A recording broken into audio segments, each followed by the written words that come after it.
ఎన్నటికో నాశము లేని మోక్షమును పొందుట నారాయణ నాకెన్నటి.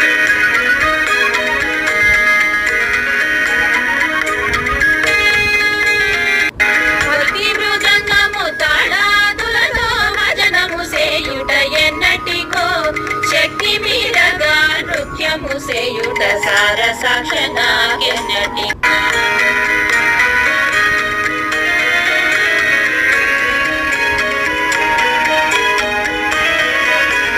పువ్వులతోని పాదంబులకు పూజలు చేసేదెన్నటికో నైవేద్యం విడి పరమ భక్తిని ఆరగించుటను ఎన్నటి.